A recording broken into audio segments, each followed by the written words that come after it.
In this lecture, I will explain you some of the numericals on density formula, such as example 1.3, exercise का numerical 1.18, then 1.11 and the important one 1.13 from the NCERT exercise. Density formula, you know well, density होता है mass upon volume. बात unit cell की कर रहे हैं तो unit cell की डेंसिटी बनेगी mass of the unit cell upon volume of the unit cell. अब मास ऑफ यूनिट सेल क्या होगा? यूनिट सेल के एक एटम का मास और मल्टीप्लाई बाय यूनिट सेल के अंदर कितने एटम्स हैं, जेड जो कि number of atoms per unit cell होता है। वॉल्यूम यूनिट सेल का ए क्यूब होता है, मैंने पहले बताया। एज लेंथ ए है और क्यूबिकल फॉर्म तो वॉल्यूम ए क्यूब। एटम या कंपाउंड के मोलर मास को जब एवोगैड्रो नंबर से डिवाइड करेंगे तो 1 एटम का मास आ जाएगा। समझने में आसानी हो इसलिए मैंने मोलर मास के लिए mm लिया है, M molar mass Na Avogadro number. अब यहाँ पर ये क्या क्या एब्रीवेट हो रहे हैं? डी डेंसिटी आप ग्राम पर क्यूबिक सेंटीमीटर में लें, न्यूमेरिकल के लिए आसानी होगी। Z number of atoms per unit cell, simple के लिए 1, BCC के लिए 2, FCC के लिए 4। mm मोलर मास जो कि ग्राम पर मोल में होना चाहिए या एटॉमिक मास यूनिट में हो सकता है। एज लेंथ सेंटीमीटर में ही ले। Na एवोगैड्रो नंबर 6.022 10 की पावर 23। बट अगर हमें एटम का मास गिवन है तब हम क्या करें? तब मोलर मास क्या हो जाएगा?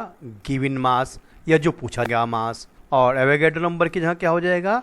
Number of atoms in the given mass या जो मास आपको पूछा गया है उसके एटम्स। इस कंडीशन में आपको ना तो मोलर मास की जरूरत पड़ेगी ना एवोगैड्रो नंबर की जरूरत पड़ेगी। कुछ स्पेशल केसेस यहाँ पर होंगे न्यूमेरिकल्स में, जैसे सोडियम क्लोराइड है, उसमें क्या ये आयनिक होता है, कैटायन और एनायन दोनों का होता है edge length upon 2। Distance between cation and anion edge length upon 2। चूँकि सिंपल होता है, distance between sodium ion and chloride ion क्या बन जाएगी? A/2 या edge length is equal to 2 into diameter. In the same way, क्योंकि दोनों का कैटायन और एनायन का डिस्टेंस अपने आप में डायमीटर ही होगा, neighbour distance. In case of silver chloride A is equal to √2D बनेगा और D डायमीटर जो कि रेडियस का डबल होता है। सीजियम क्लोराइड केस में 2/√3D, D हमेशा डायमीटर जो कि रेडियस का डबल होता है। Some numericals based on density formula. The very first example 1.3 जो आपकी NCERT बुक में है। In this question an element has a body centred cubic structure with edge length of 288 picometre. The density of the element is 7.2 gram per cubic centimetre. How many atoms are present in 208 gram of the element? BCC का मतलब है सीधे आपके पास यहाँ पर Z की value हो गई 2, number of atoms per unit cell. Edge length हो गया आपका 288 पिकोमीटर गिवन है and that is the density 7.2 gram per cubic centimetre. How many atoms are, तो एटम्स को अब हम यहाँ सिंपली कहेंगे n, क्योंकि हाउ मैनी एटम्स यानी हमें एटम्स फाइंड करने हैं। And the mass, this is the simply mass, इसे मास कहेंगे न कि मोलर मास, क्योंकि इसने कहा है कि कितने एटम्स हैं 208 ग्राम में, तो ये हमारा गिवन मास हो गया और इस गिवन मास में हमें एटम्स फाइंड करने हैं n। डेंसिटी हमारे पास ऑलरेडी ग्राम पर क्यूबिक सेंटीमीटर में है, इसे एज इट इज रखें। मास हमारे पास 208 ग्राम है, जिसे 2.08 10 की पावर 2 ग्राम लिख सकते हैं साइंटिफिक नोटेशन में करके, या एज इट इज भी छोड़ सकते हैं। एज लेंथ 288 पिकोमीटर है और पिकोमीटर को सेंटीमीटर में कन्वर्ट करने के लिए 10 की पावर -10 से मल्टीप्लाई कर रहे हैं, चूँकि हमारी स्टैंडर्ड कंडीशन है सेंटीमीटर। एज लेंथ हमारी होनी चाहिए सेंटीमीटर में, इसीलिए पिकोमीटर को 10 की पावर -10 से मल्टीप्लाई किया है ताकि ये हो जाए सेंटीमीटर। क्यों? 1 picometre is equal to 10 to the power -10 centimetre. तो इसे थोड़ा और मॉडिफाई करें तो हो जाएगा 2.88 इंटू 10 की पावर -8 सेंटीमीटर। आप इसे एज इट इज़ भी रख सकते हैं। Z की वैल्यू 2, चूँकि BCC है, नंबर ऑफ एटम्स फाइंड करना है। अब हम यही फॉर्मूला क्यों यूज़ कर रहे हैं? ना तो यहाँ मोलर मास है और जब मोलर मास नहीं है तो एवोगैड्रो नंबर भी, ये n यहाँ पर नहीं है। n is the simple number of atoms in given mass m। Given mass m 208 gram use करें या 2.08 10 की पावर 2 ग्राम, एज यू विश। दिस जो यहाँ पुट किया है, z की वैल्यू ऑलरेडी ये 2 है, तो z की वैल्यू यहाँ पर 2 पुट किया है। एज लेंथ 2.88 10 की पावर -8 पुट कर दिया है। तो क्यूब यहाँ पर है, this one is the cube, look here. तो हमें इस डिजिट का क्यूब करना है, तो जब इस डिजिट का क्यूब करेंगे दिस वन, तो क्या होगा 2.88 का क्यूब, तो एज इट इज ये देखो यहाँ पर लिखा हुआ है। और 10 की पावर -8 का क्यूब हो गया 10 की पावर -24, और डेंसिटी बनता है गिवन 7.2, तो 7.2 यहाँ पर यूज कर लिया। क्योंकि हमने इस फॉर्मूले, मेन फॉर्मूला हमारा था d is equal to Z into M upon A cube into N, हमें चाहिए था n, तो क्रॉस मल्टीप्लाई करके हमने n को ले लिया था लेफ्ट साइड और बाकी सारा पोर्शन राइट साइड में पुट किया है। तो ऑन पुटिंग दीज वैल्यूज 2 से कैंसिल हो गया, या जैसे तैसे आप इसको कैंसिल आउट करके you will have the result of n number of particles 2.418 into 10 to the power 24, that is absolutely correct answer। But अगर आपको यहाँ कैलकुलेशन में प्रॉब्लम है, if you have the problem in calculation here, तब आप इसको log के through कर सकते हैं। लॉग के थ्रू करने का तरीका है कि दोनों साइड का लॉग ले लें। तो log n, this left side का लॉग हुआ लॉग n, राइट साइड में 2.08 है, तो लॉग 2.08 इंटू 10 की पावर 26 हमने एज इट इज लिख दिया है। अब ये अपोन है, अपोन में आता है माइनस, पावर 3 स्टार्टिंग में चला गया, 3 log 2.88 माइनस log 3.60, ये 10 की पावर -24 था, तो ऊपर जाकर ये 2 के साथ मिलकर बन गया था 10 की पावर 26।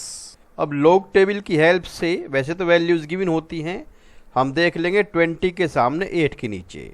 इससे पहले मैं बता दूं, ये सारा साइंटिफिक नोटेशन मैंने इसीलिए किया था यहाँ पर, क्योंकि मेरा इरादा लॉग से सोल्व करने का था। लॉग से सोल्व करने के लिए सारी वैल्यूज साइंटिफिक नोटेशन में होनी चाहिए, ताकि लॉग आसान हो जाए। तो 20 के सामने 8 के नीचे वैल्यू आपने देखी 0.3186, 10 की पावर प्लस में है तो +26, 3 इंटू 28 के सामने 8 के नीचे देखेंगे 0.4594, ऐसे ही 36 के सामने 0 के नीचे देखेंगे तो ये वैल्यू आई। इन सबको आपने सोल्व किया, सोल्व करने के बाद आ गया 24.3836। अब चूंकि हमें log n नहीं चाहिए, हमें n चाहिए, तो इसका एंटी लॉग ले लेंगे। और एंटी लॉग लेने के लिए हमारे पास क्या तरीका है कि ये जो है इसको फ्रैक्शन अलग कर लें। डेसिमल के बाद का हिस्सा एक तरफ 0.3836 और +24। अगर ये वैल्यू निगेटिव में होती तो हमारा कुछ और लेबर बढ़ जाता, लेकिन चूंकि निगेटिव में नहीं है तो छोड़िए इस बात को। तो ये 3836 का लेंगे एंटी लॉग। तो एंटी लॉग लेने पर वही तरीका, 38 के सामने 3 के नीचे आपको दिखाई देगा 2418, डेसिमल लगाएं 1 डिजिट के बाद, क्योंकि हम पहले से ही सिस्टमेटिक लेके चल रहे हैं, इसीलिए डेसिमल 1 डिजिट के बाद यहाँ पर। और जबकि यहाँ पर जो वैल्यू देखी थी वहाँ डेसिमल स्टार्टिंग में। लॉग देखते हैं तो डेसिमल स्टार्टिंग में, और एंटी लॉग देखते हैं तो 1 डिजिट के बाद, बशर्ते आप सारी चीज़ साइंटिफिक नोटेशन में लेके चल रहे हों। +24 है तो 10 की पावर 24, क्यों देखिए ये 10 की पावर 26 था, तो लॉग लेते हुए बन गया +26, तो अब ये +24 है तो एंटी लॉग लेते हुए उल्टा हो गया 10 की पावर 24। अदरवाइज आप सिंपली डायरेक्ट न्यूमेरिकल को सोल्व कर सकते हैं, जैसे मैंने यहाँ पर करके बताया है, अगर आपको लॉग समझ में नहीं आता है। 1.18 from the exercise of NCERT numerical is this one. An element with molar mass 2.7 into 10 to the power -2 kilogram per mole forms a cubic unit cell with its length 405 picometer if its density is 2.7 into 10 to the power 3 per cubic kilogram. What is the nature of the cubic unit cell? Now, very first, it is very essential to know what are the things given and what to ask. Molar mass, जिसे मैं mm से represent कर रहा हूँ, that is given here 2.7 into 10 to the power -2 kilogram per mole, but it must be in gram. Kilogram से ग्राम बनाने के लिए 10 की पावर 3 से मल्टीप्लाई किया है। and that is comes out 2.7 into 10 gram per mole. Age length, this one is age length given 405 picometer, जिसको centimetre में कन्वर्ट करने के लिए 10 की पावर माइनस 10 से मल्टीप्लाई करते हैं, और जब 10 की पावर माइनस 10 से मल्टीप्लाई करते हैं तो 2 डिजिट डेसिमल लेफ्ट में खिसका दिया यहाँ से यहाँ पर, तो इसीलिए पावर इसकी 10 न रह के माइनस 10 न रह के -8 हो जाती है। यू कैन डू, आप ऐसा कर सकते हैं। चूंकि यहाँ मोलर मास गिवन है इसलिए Avogadro number of atoms Avogadro number के इक्वल होंगे 6.02 टू 10 की पावर 23। डेंसिटी इज 2.7 इंटू 10 की पावर 3 पर cubic kilogram, that is this one, और ये होना चाहिए था ग्राम पर क्यूबिक सेंटीमीटर। तो उसके लिए हमारे पास क्या ऑप्शन है कि पहले किलोग्राम के ग्राम हो गए 10 की पावर 3, और क्यूबिक मीटर के क्यूबिक सेंटीमीटर के लिए 10 की पावर 6 से डिवाइड कर दिया, तो क्यूबिक मीटर कन्वर्ट हो गया क्यूबिक सेंटीमीटर में। ठीक, तो डेंसिटी यहाँ पर आ गया 2.7 ग्राम पर क्यूबिक सेंटीमीटर। और उसने पूछा है what is the nature of the unit cell, यानी कि Z, तो हमें Z फाइंड करना है। The main formula density is this, D is equal to Z into mm molar mass A cube into Avogadro number. चूंकि हमें Z चाहिए, cross multiply से Z को पहले लेफ्ट में ले आते हैं और बाकी सारा राइट में। And on putting the values, A cube उसी तरह से मैंने बताया था, क्योंकि ये है यहाँ पर 4.05 10 की पावर -8, तो 4.05 की क्यूब, तो ये क्यूब यहाँ पर आप देख रहे हैं, और 10 की पावर -8 का क्यूब करेंगे तो 8 3 जा 24 is this one. Avogadro number this is the density and that is molar mass, and on calculation you have the correct answer 2.7 से 2.7 कैंसिल। अभी 10 की पावर ऊपर चले गया तो हो गया ये माइनस में, तो -25 और +23, तो बचा 10 की पावर -2, and on the complete calculation you have the answer 4.001, that is approximately 4, and it means it is the FCC unit cell. Exercise 1.11 from NCERT. Silver crystallizes in FCC lattice. If age length of the cell is 4.07 into 10 to the power -8 centimeter and density 10.5 gram per cubic centimeter, calculate atomic mass of the silver. जो यहाँ पर given है Z की value 4, क्यों? चूँकि FCC है इसलिए Z की वैल्यू 4। एज लेंथ 4.07 10 की power -8, that is given edge length. Density 10.5, this is density 10.5, जिसको मैंने साइंटिफिक नोटेशन में किया है, ना करें कोई फर्क नहीं पड़ता है।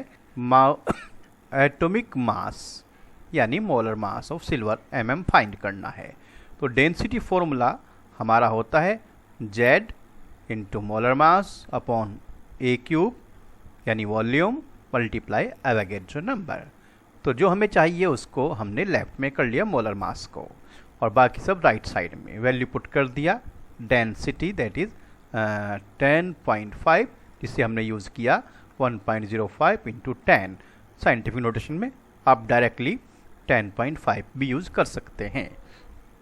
A क्यूब एज लेंथ 4.07 का क्यूब और 10 की पावर -8 का क्यूब होता है 24, 8 3 जा 24। Avogadro number that is fixed 6.02 to 10 की power 23 upon 4, that is the value of Z for FCC।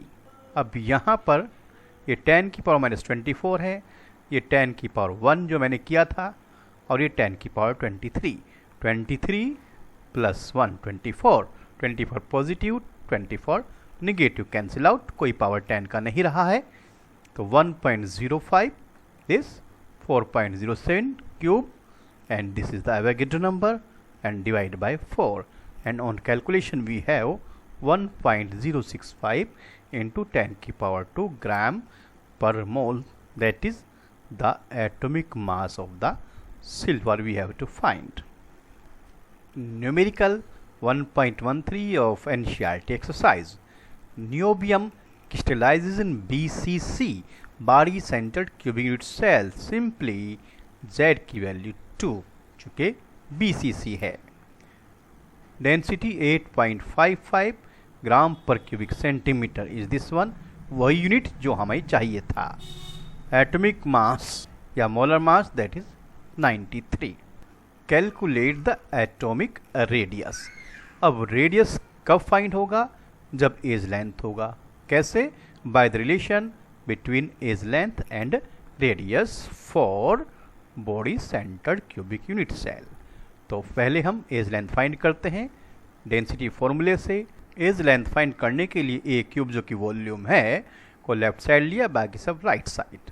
Value put कर दें. जेड की value 2, molar mass that is 93, और ये हमने यूज़ किया 9.3 इंटू 10, या सीधे 93 भी यूज कर सकते हैं, no problem.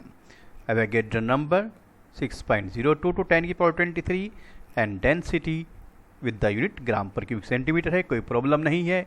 8.55 and on this entire calculation we have this one. कैसे? देखिए 2 इंटू 9.3 को मल्टीप्लाई किया तो ये आना चाहिए था 18.6, लेकिन चूंकि हमने साइंटिफिक नोटेशन में लेके चल रहे हैं. क्यों चल रहे हैं? ए क्यूब से ए करना है, क्यूब रूट लेना है, और उसके लिए हमें लॉग ही लेना पड़ेगा, इसलिए साइंटिफिक नोटेशन. तो जब 18.6 को हमने यहाँ 1.86 लिखा तो ये 10 की पावर 1 बन गया.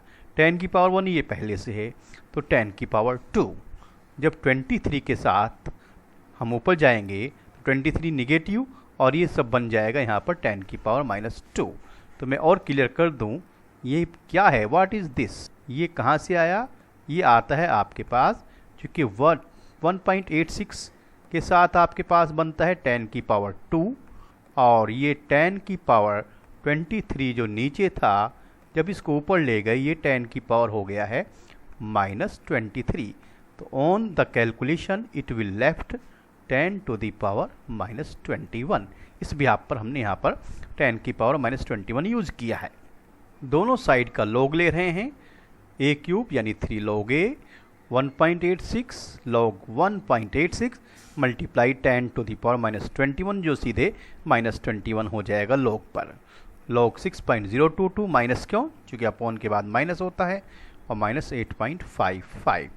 लॉग चेक करने का तरीका वही, क्योंकि साइंटिफिक नोटेशन में है तो हमें कुछ ज़्यादा नहीं सोचना है.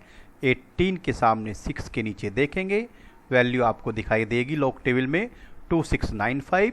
क्योंकि पहले से ही साइंटिफिक नोटेशन में है तो डेसिमल स्टार्टिंग में लगा दिया है. 10 की पावर -21 का मतलब -21 log 60 अंडर 2, चाहे हम 4 डिजिट ना भी लें तो 60 के सामने, और जब 2 के नीचे देखा जाएगा तो ये 7796 हो सकता है. डेसिमल स्टार्टिंग में क्यों लगा रहे हैं? हमने ये काम पहले ही फिक्स कर दिया है ताकि हमें सोचना ही ना पड़े डेसिमल कहाँ लगाना है. हम स्टार्टिंग में इसलिए लगा पा रहे हैं क्योंकि लॉग जिसका ले रहे हैं वो साइंटिफिक नोटेशन में है. ऐसी 85 को 5 के नीचे देखेंगे तो आपको 9320 दिखाई देगा डेसिमल स्टार्टिंग में. क्यों? फिर से बता रहा हूँ, क्योंकि लॉग वैल्यू हमने पहले ही साइंटिफिक नोटेशन में ली है.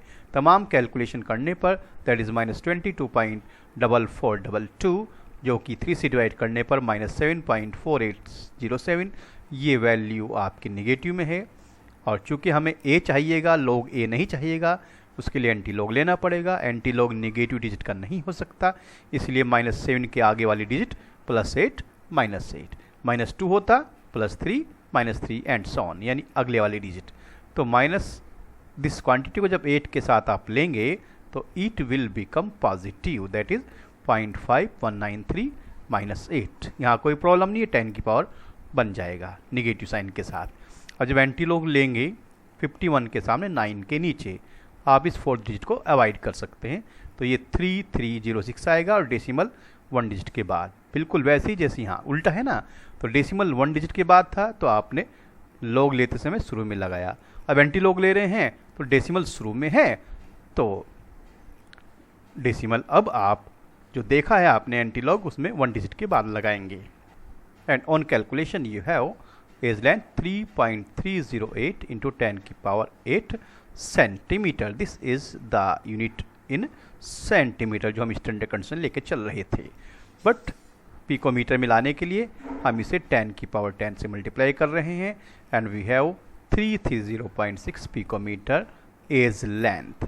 अब हमें एज लेंथ तो नहीं चाहिए, रेडियस चाहिए। तो रेडियस के लिए हमें क्या करना पड़ेगा, हम रेडियस एंड एज लेंथ का जो रिलेशन है BCC के लिए उसको अप्लाई करेंगे। यहाँ एज लेंथ की वैल्यू पुट करेंगे, √3 की वैल्यू 1.732 होता है, एज लेंथ हमारा 330.6 आया, अपॉन 4 न्यूमेरिकल से है, सॉरी फॉर्मूले से है, और ये बन गया 143 picometre, that is the radius of the given element.